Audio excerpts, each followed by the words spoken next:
je suis en effet ravie d'animer cette table ronde consacrée au chanvre Nouvelle Or Vert. Un petit rappel historique, le chanvre est intimement lié à l'histoire de l'humanité. Il est cultivé par l'homme depuis le néolithique. Pendant des siècles, il a constitué une activité majeure en France, avec la fabrication de voiles et de cordages pour les bateaux.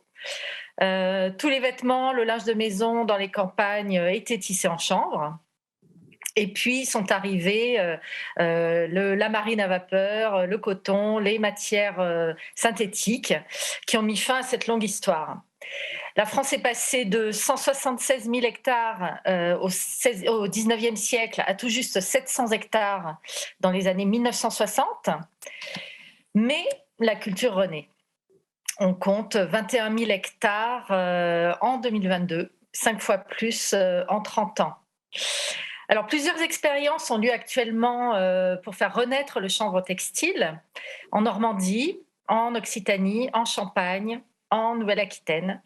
Nous allons détailler certaines de ces expériences avec nos invités aujourd'hui. Alors, avec nous, Mathieu Ebezin-Goudin, président cofondateur de VirgoCop.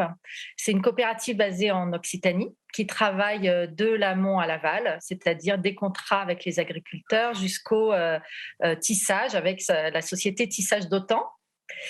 Sylvia Maucor est déléguée générale Union des industries textiles Champagne-Ardenne. Depuis 2019, vous animez le groupe de travail textile chanvre pour fédérer des industriels autour de cette filière. Et enfin, Anne et Charles Rebout, qui ont lancé le projet Ironie en 2018 en région Nouvelle-Aquitaine. Et vous allez nous parler d'une autre technique, celle de la cellulose. Alors, pour commencer tout de suite cette table ronde, on va parler de vos projets respectifs. Mathieu Ebezin-Goudin, rappelez-nous peut-être les avantages du chanvre et ce que vous avez mis en place pour le valoriser. Oui, bonjour, vous m'entendez bien? On vous entend. Ok, bon, merci beaucoup et merci pour l'invitation.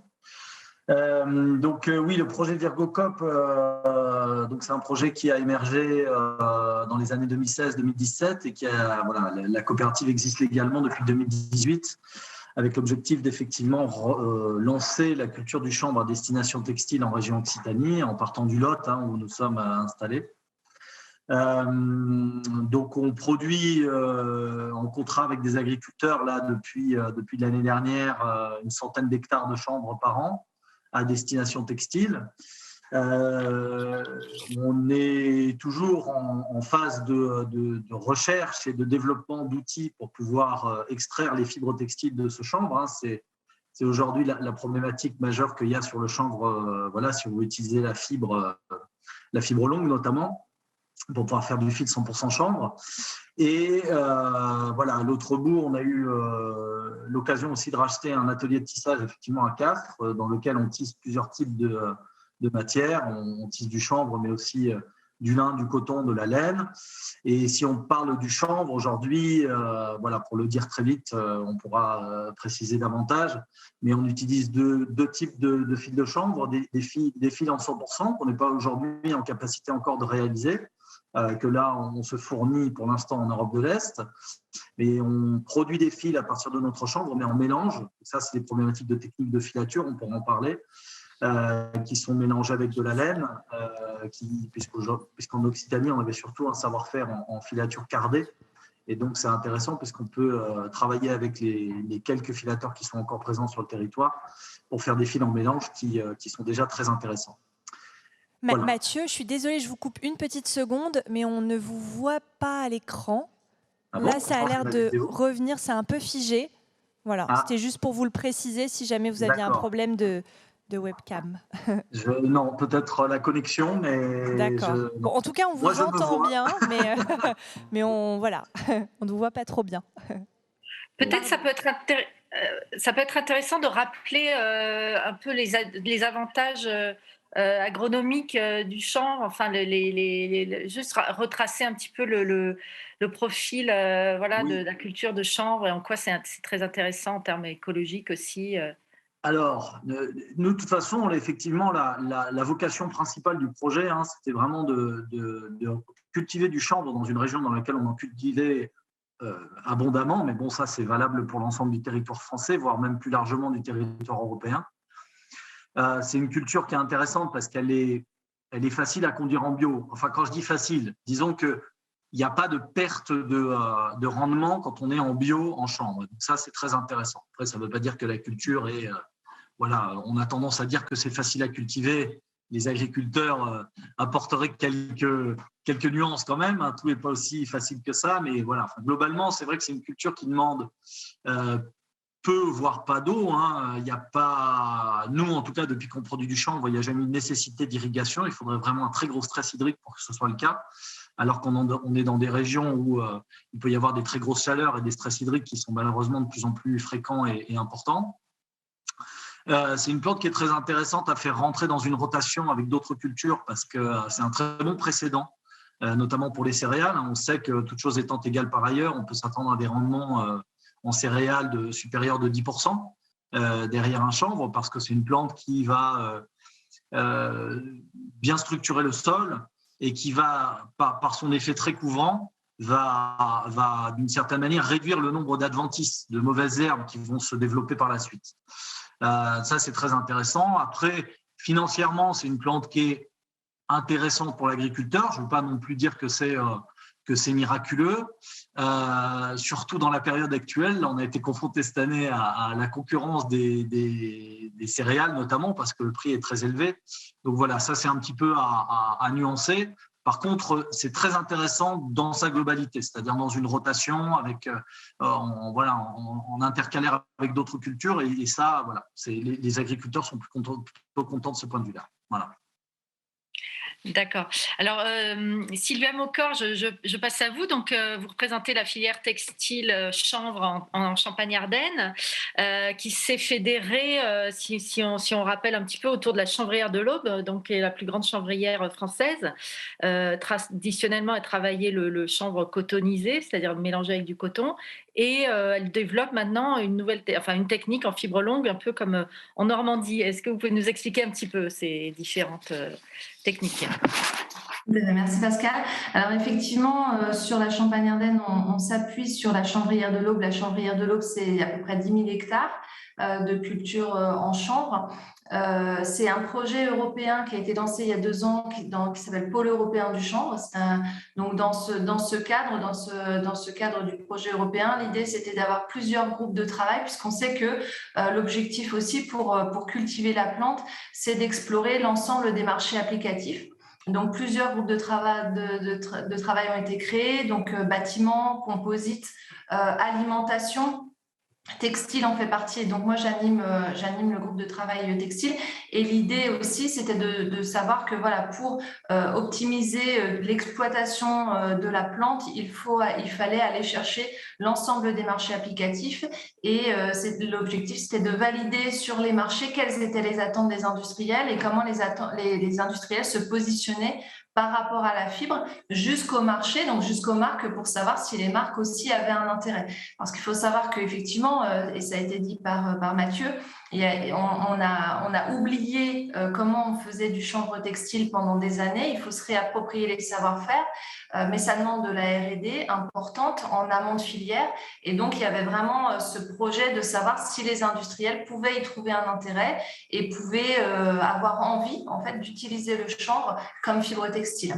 Donc, on s'est rendu compte au cours de ce groupe de travail qu'en fait, il y a eu des impacts très importants dus à la crise, notamment sanitaire, dus aussi à cette idée de souveraineté dans la production, et donc ça a vraiment mis un coup de projecteur sur ces fibres libériennes, et cette idée que effectivement ça pouvait être bien à un moment donné d'avoir une production locale et d'avoir en fait une chaîne de valeur française et que le chanvre pouvait faire partie de ces fibres sur une chaîne de valeur complètement française. Donc il y a vraiment eu un intérêt assez récent sur cette fibre, et puis parce que aussi urgence écologique, c'est une fibre vraiment qui coche toutes les cases au niveau écologique. Oui, parce qu'on n'a pas dit aussi que le chanvre, c'est un puits de carbone, hein, il stocke 15 tonnes de CO2 par hectare, c'est autant qu'une forêt mature, alors que là c'est en 1 an de culture, quoi, finalement. pour poursuivre la présentation des invités, donc Anne et Charles Rebout. Donc vous êtes frères et sœurs, hein, vous êtes cofondateurs de la société Ironie. Anne, vous étiez consultante et Charles, vous êtes podologue. Et en fait, vous avez commencé à vous intéresser au chanvre à travers la fabrication de chaussures au Vietnam. Et de fil en aiguille, vous avez développé une recherche autour de la cellulose de chanvre. Racontez-nous un petit peu votre histoire avec le chanvre, justement. Charles, peut-être ? Oui, bonjour. Alors, donc oui, Anne et moi, nous sommes frères et sœurs, cofondateurs de la société RBX Création, et en fait, on a plusieurs entités dans l'entreprise. Donc, on est une entreprise familiale, et on a une histoire familiale liée au chanvre qui remonte jusqu'au XVIIe siècle. En fait, on vient d'une famille de cultivateurs tisserands, dont le plus ancien ancêtre au XVIIe siècle était cultivateur tisserand de chanvre et de lin. Et on a commencé, nous, dans notre entreprise, à travailler le chanvre au Vietnam. Donc, c'est du chanvre textile qui est fait que à la main, complètement à la main. La tige est pelée à la main. Ensuite, c'est tissé sur des métiers à tisser en bois pour faire des chaussures, mais aussi des casquettes. On a fait aussi des sacs. On a fait différents produits avec ce chanvre traditionnel du Vietnam qui représentait l'année dernière la production d'une 40aine de familles. Et puis ensuite, on s'est dit comment faire pour que ça soit plus répandu, parce qu'en fait, ça restait quelque chose de relativement petit, et puis les fibres ne pouvaient pas aller sur les outils des industriels qu'on contactait au fur et à mesure de notre aventure. Et donc, on a eu l'idée d'aller chercher les microfibres qu'on trouve à l'intérieur des pailles, donc les microfibres de cellulose, et on a lancé le projet Ironie en 2018. Et Anne, peut-être, vous pouvez nous et du coup, un petit peu. Pour compléter, donc moi en effet j'étais consultante avant, j'ai pu rejoindre Charles au Vietnam au démarrage de l'histoire de l'entreprise, et puis surtout à partir de 2018 pour le projet Ironie qui est en effet vraiment centré sur la valorisation de la cellulose de la plante, de la paille de chanvre. Donc c'est vraiment une autre approche. L'intérêt étant que cette cellulose de chanvre, une fois extraite, on peut la filer en fibres textiles sous divers formats, selon les applications qu'on va rechercher et avec des propriétés de finesse, de ténacité, etc., qu'on va pouvoir aussi adapter en fonction des cas d'usage en aval. Donc, du coup, c'est beaucoup de recherche et développement. Donc, on a effectué depuis 2018 un certain nombre de travaux en laboratoire, aussi au travers de projets européens, en particulier avec le DITF, qui est le plus grand centre de recherche textile d'Europe, qui est basé en Allemagne, et qui a développé une technologie alternative à la viscose ou au lyocell pour justement transformer cette cellulose en fibre textile. Habituellement, ils le font sur du bois, et donc là, dans le cadre du projet, on a pu le tester et le valider pour la première fois sur de la cellulose de chanvre. Et pendant ces travaux de R&D aussi, on a fait une première analyse de cycle de vie pour piloter justement nos recherches et puis aussi aller vers des process qui aient le moins d'impact sur l'environnement. Et puis bien sûr avoir des données, collecter des données et pouvoir se comparer à d'autres fibres existantes comme le coton par exemple, ou justement la cellulose de bois. Et puis peut-être un dernier mot, après avoir fait un certain nombre de prototypes en laboratoire et d'itération, là on est en train de préparer la montée en échelle, donc c'est toujours le développement mais à une échelle un peu plus importante, avec le soutien de la région Nouvelle-Aquitaine et de l'agence de l'eau à Dour-Garonne, donc en région Nouvelle-Aquitaine. Et donc c'est des applications un peu différentes, enfin, c'est un petit peu comme la viscose, donc c'est plus des produits techniques, des vêtements pour le sport peut-être, des choses comme ça. Oui, alors du coup, pour montrer peut-être, on a des fibres par exemple, je ne sais pas si on va voir. Voilà, donc ça va être des fibres, on va dire courtes. Voilà, ce que Charles montre aussi, qui vont pouvoir aller sur les outils de filature type coton et auxquels on peut donner donc ces fibres des différentes propriétés en fonction de ce qu'on cherche. Et puis, on fait aussi des filaments.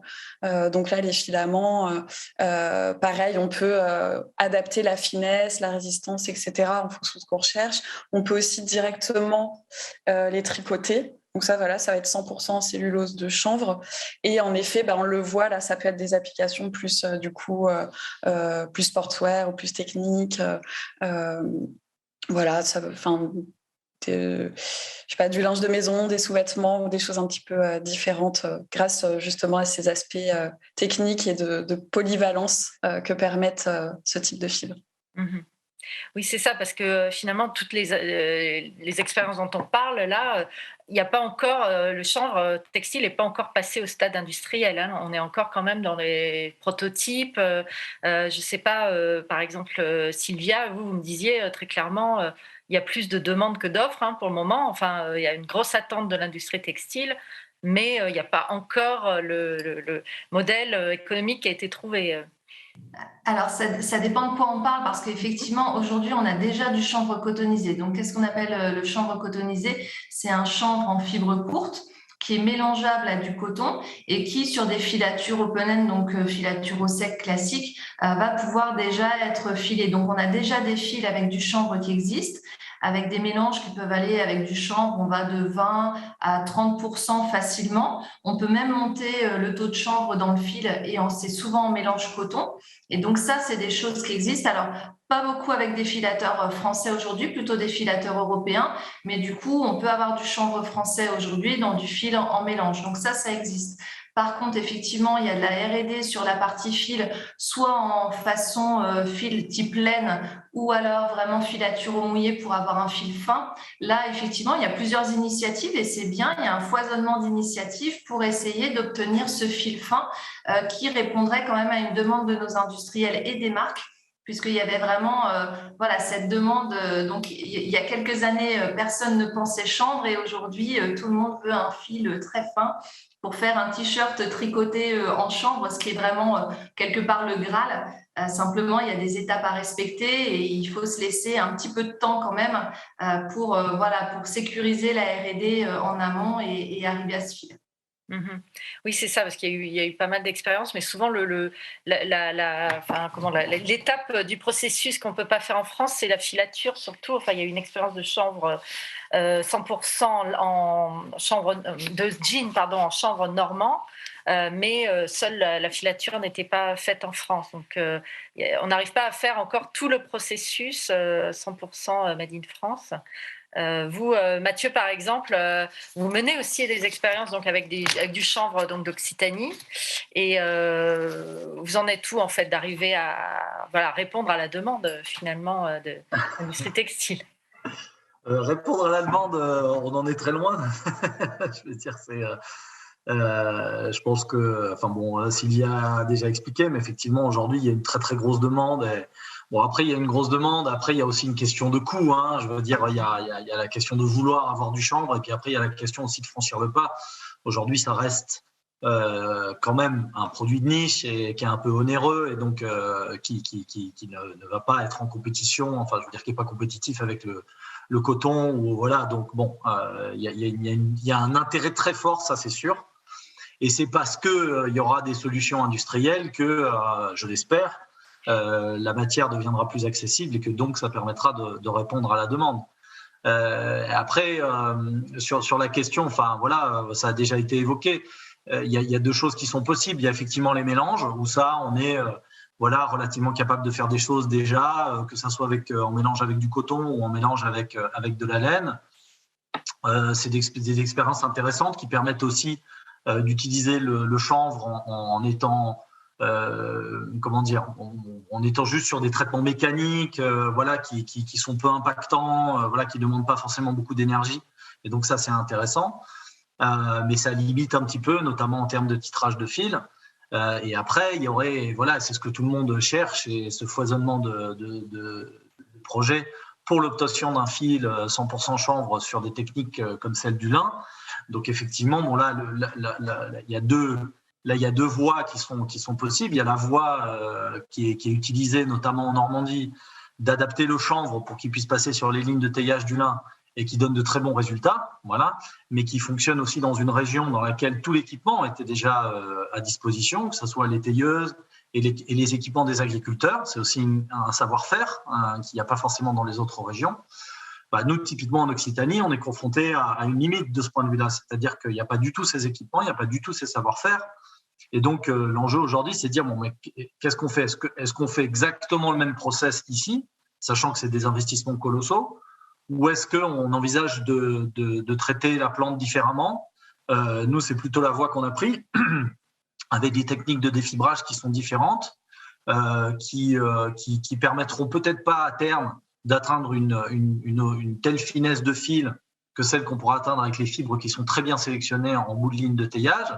Mais bon, ça reste à démontrer. Je veux dire, il y a encore beaucoup de travail autour de ça, mais qui permettrait quand même de fournir des quantités intéressantes de fils dans des titrages peut-être plus gros, mais qui me semble plus, moi, correspondre à un intérêt du chanvre. C'est-à-dire que le chanvre, c'est probablement une plante qui peut servir à beaucoup d'usages. Je la pense plus complémentaire d'autres matières, notamment complémentaire du lin, notamment si on va sur des fils ou des tissus très, très fins. Est-ce qu'il faut impérativement aller aussi finement que ça avec le chanvre ? Je ne sais pas, parce que ça va vraiment dépendre de à quel point il faut qu'on travaille la fibre et comment est-ce qu'on va travailler cette fibre, parce que c'est ça qui va déterminer l'impact écologique de tout ce traitement, je veux dire du chanvre textile, quoi. Donc voilà, nous on continue les recherches dans ce sens-là, et voilà. Je pense qu'il y aura des approches différentes sur le chanvre qui seront très certainement complémentaires, et je dis pas ça pour être poli, je pense que c'est vraiment le cas. Voilà. Oui, c'est ça, il y a plusieurs pistes en fait, j'ai l'impression. Donc il y a cette piste du mélange avec d'autres fibres ou du cotonisé qui finalement permet quand même de baisser la part du coton, ce qui est quand même bien, puisque voilà, on connaît aussi l'impact environnemental du coton.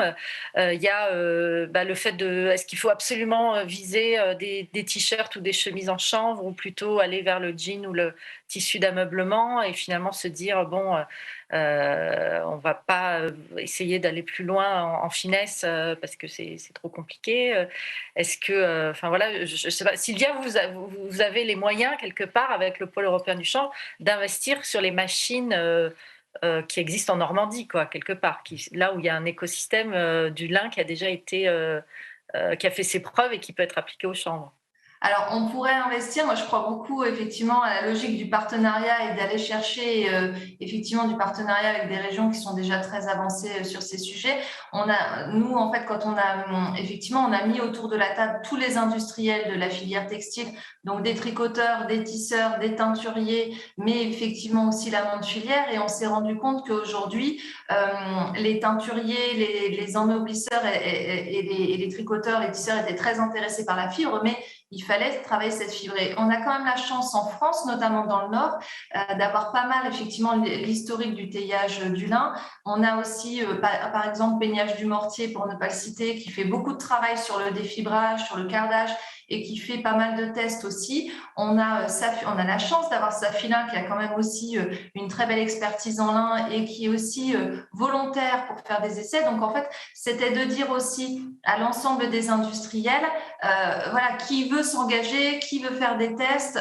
Nos industriels du textile et même les metteurs en marché, que peuvent être Lacoste ou Petit Bateau, nous ont dit, on peut aussi faire des tests. Si vous nous fournissez du fil, on pourra travailler dans nos labos sur ce matériau. Donc, en fait, c'était un peu l'ensemble de la filière qui s'est mis en marche, plus ou moins en même temps, et du coup, chacun met son outil industriel un peu, j'ai pas envie de dire à disposition, mais s'approprie en fait la matière et fait différents tests. Donc, c'est un petit peu l'objectif de cette coordination, sachant qu'effectivement, il y a des pôles français qui travaillent sur ces sujets. Il n'y a pas suffisamment de matière pour tout le monde, donc l'objectif, c'est d'être plutôt dans une logique partenariale, j'ai envie de dire, et d'avancer plutôt ensemble sur ces sujets. Et puis, effectivement, je rejoins Mathieu, il y aura de la place largement pour tout le monde et pour plein d'applications différentes.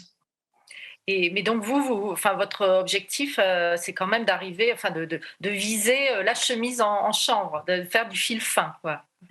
Oui, parce que en fait, les marques nous le demandent en fait. Les marques le demandent. Alors, pareil, comme l'a dit Mathieu, attention au prix de revient. Aujourd'hui, on n'est pas sûr de à combien va sortir le fil de chanvre au kilo. Est-ce que ce sera plus cher que le lin, moins cher? Ça va dépendre en fait de la capacité à monter en process industriel et des investissements qui seront nécessaires. Donc là, aujourd'hui, on est plutôt dans une logique de lever des freins et des verrous technologiques plutôt que de monter pour l'instant en puissance industrielle. Donc, il y a encore, c'est l'objectif, mais il faut se laisser de temps, pas brûler d'étapes et puis surtout ne pas négliger l'existant parce que c'est déjà, quand on parle d'impact environnemental, déjà dans un produit, mettre 30% de change, c'est mieux que rien. Donc, il faut aussi valoriser l'existant. Oui, tout à fait. Mais oui, c'est ce que vous me disiez quand on préparait, c'est que donc il y a des marques qui sont très intéressées, mais elles ont envie de revendiquer le 100% français. Donc si on commence à dire oui, mais il y a certaines étapes qui sont pas faites en France, c'est moins vendeur et c'est moins, du coup, il y a moins de débouchés, quoi.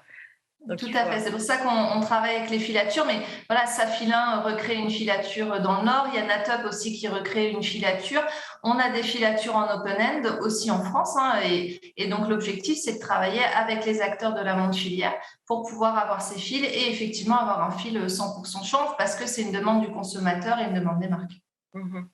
Et Anne et Charles Rebout, vous travaillez avec des agriculteurs français aussi, vous travaillez le chanvre français et vous essayez d'avoir constituer une filière globale en France? Alors oui, complètement. C'est vrai qu'on peut récupérer du chanvre nous, sous différents formats. Ça peut être aussi bien issu de cultures agricoles où on récupère la graine puis la paille, ou des cultures, on va dire, type textile, comme en Normandie ou comme en Occitanie. Donc on peut récupérer, nous, des parties de la paille, peu importe le protocole agricole, j'ai envie de dire. Et donc ça nous permet d'en récupérer à droite à gauche auprès de différents bassins de production.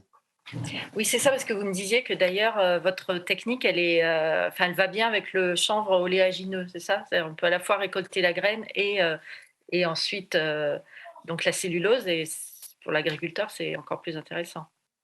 Alors, c'est sur ce modèle agricole qu'on s'est basé le plus aujourd'hui, oui, mais il y a tellement de façons de cultiver le chanvre qu'il faut être ouvert à toutes les façons de cultiver le chanvre.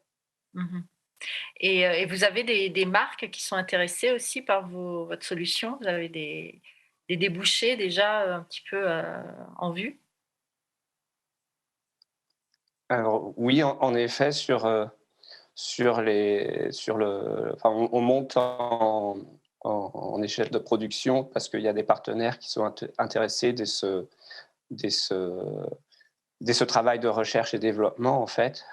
Donc oui, il y a une attente, il y a une demande qui est vraiment très, très importante, mais on n'a pas assez de matière disponible aujourd'hui, quoi. C'est ça, ouais. Alors, il y a un sujet aussi quand même dont on parle quand on parle du chanvre. Il y a certaines marques qui disent bon, le chanvre c'est très intéressant en textile, c'est respirant, c'est voilà, c'est très sain comme tissu pour se vêtir et pour le linge de lit par exemple. Et donc ils utilisent du chanvre chinois parce que finalement c'est la Chine le premier producteur de chanvre mondial. Donc est-ce que quelle est votre position, par exemple, Mathieu, là-dessus, de dire est-ce qu'il faut quelque part se résoudre à peut-être utiliser du chanvre chinois si on veut bénéficier des avantages du chanvre, ou est-ce que il faut absolument développer une filière made in France? Écoutez, c'est une vaste question. Bon, après, moi, nous personnellement, on n'utilise pas de chanvre chinois. Enfin, on a eu acheté du fil à des filateurs européens qui avaient acheté du chanvre chinois une fois, mais depuis, on le fait pas du tout parce que voilà, pourquoi? Parce qu'on préfère jouer comme un incitateur, si vous voulez, à ce qu'il y ait de développement de chanvre sur le continent européen. Et peut-être plus particulièrement en France, même si moi je crois beaucoup aux filières européennes aussi. Et voilà. Mais après, sur le chanvre chinois, je pense qu'il faut s'y rappeler quand même une chose, c'est qu'a priori, de ce qu'on sait, c'est plutôt dans cette partie-là du monde que le chanvre textile a été inventé. Alors bon, ça fait des milliers et des milliers d'années, donc depuis, ça a largement eu le temps de voyager.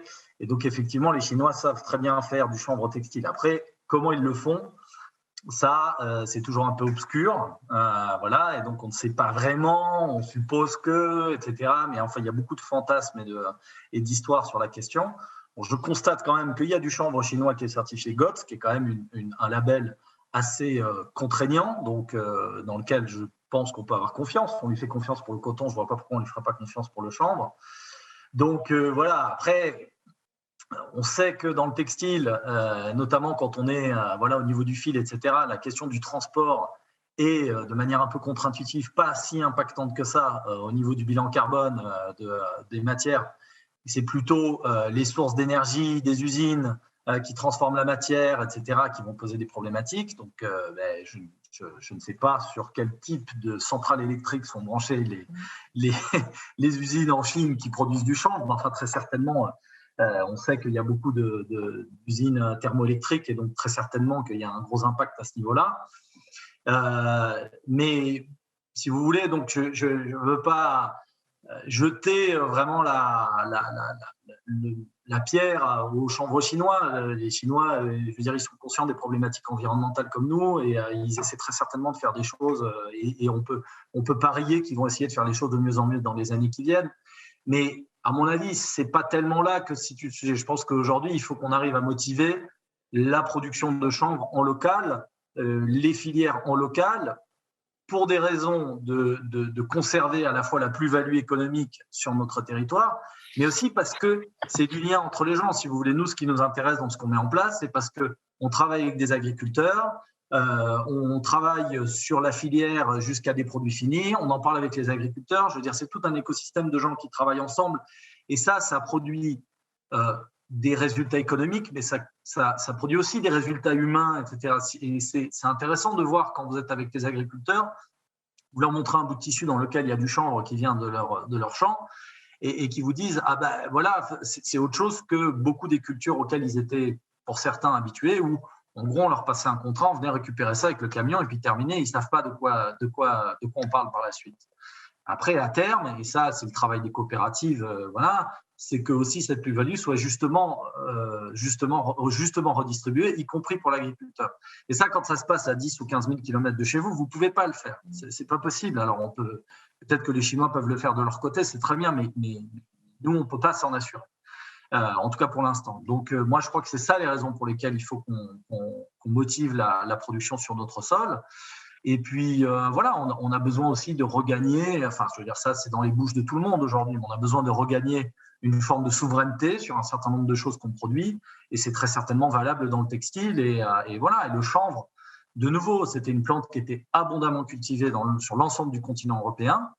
Ça, pour répondre à la question qui était posée avant, aujourd'hui, on n'est pas capable de répondre en termes de quantité, mais enfin, le potentiel est là. Ce n'est pas une plante qui est limitée par le climat, enfin, elle est limitée par le climat dans une certaine mesure, mais le potentiel est très vaste. Et donc voilà, je pense que c'est pour ça qu'il faut qu'on privilégie le chanvre européen. Voilà. Sylvia Maucorne, vous, avec le pôle européen du chanvre, vous raisonnez aussi à l'échelle européenne. C'est comme ça qu'il faut raisonner finalement. Pas chacun chez soi, mais pas non plus. Enfin, à l'échelle d'un continent, c'est une bonne.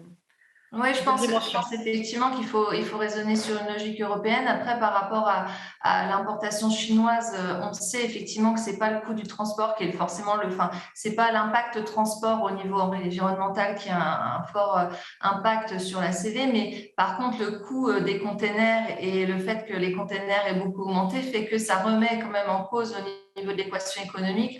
Le coût du transport même fait que potentiellement, la production locale peut retrouver des couleurs et peut retrouver de l'intérêt. Donc, il y a ça. Il y a le fait aussi, comme on l'a dit, pour que le chanvre, ça fonctionne, il faut que ça aille sur plein de marchés différents, sur des applicatifs différents. Donc, ça, c'est aussi important parce que c'est plus facile de fédérer les industriels quand ils sont autour et vraiment d'aller discuter avec eux et de faire le pont. On a vraiment, effectivement, ça a été dit, besoin de cette proximité. Donc ça, c'est vraiment important.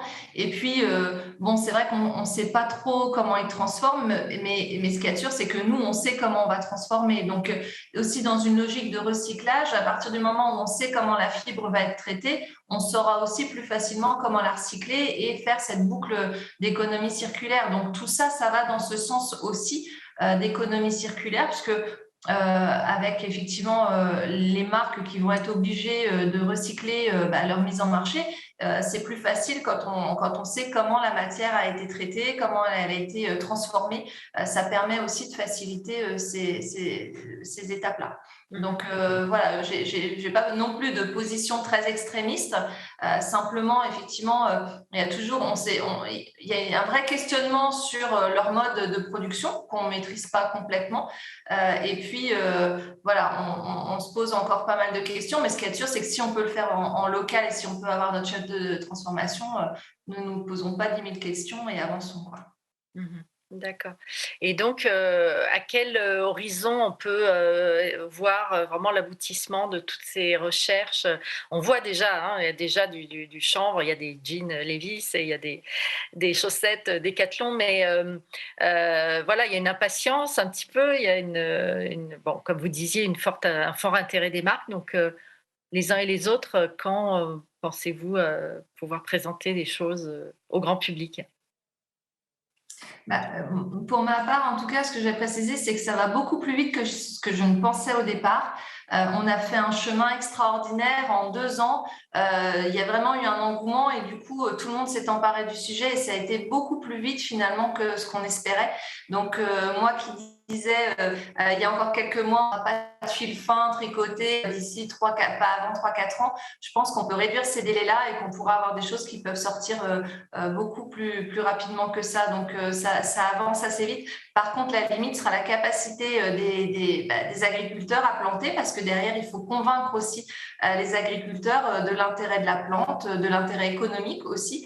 Et il va falloir avoir des hectares et de la matière. Donc, ça va être peut-être le frein sera peut-être là parce que les cultures, les rotations de culture, c'est que tous les ans. Hein, donc, on peut, même si on a la techno et si on a avancé très vite sur la partie industrialisation, on sera peut-être limité par la capacité à mobiliser les agriculteurs.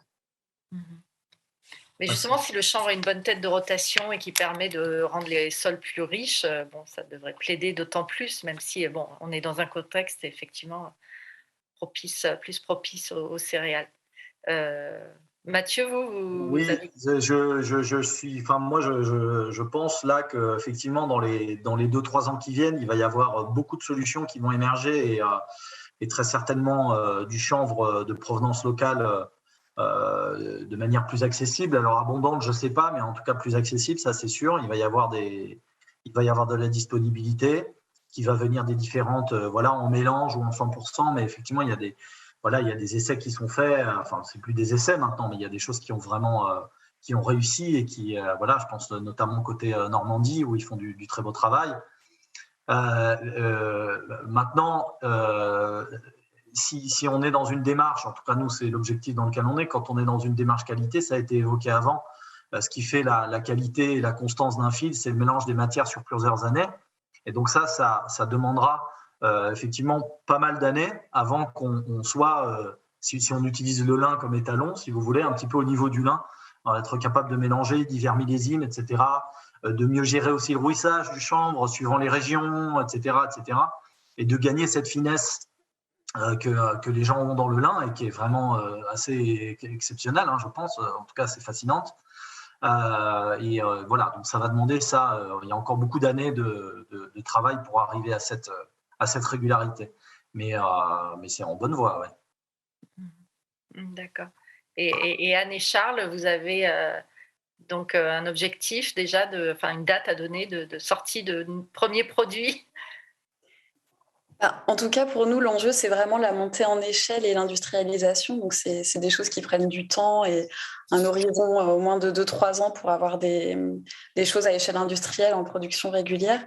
Mais l'enjeu pour ça, ensuite, c'est d'avoir les machines qui vont bien pour justement industrialiser et les investissements en face.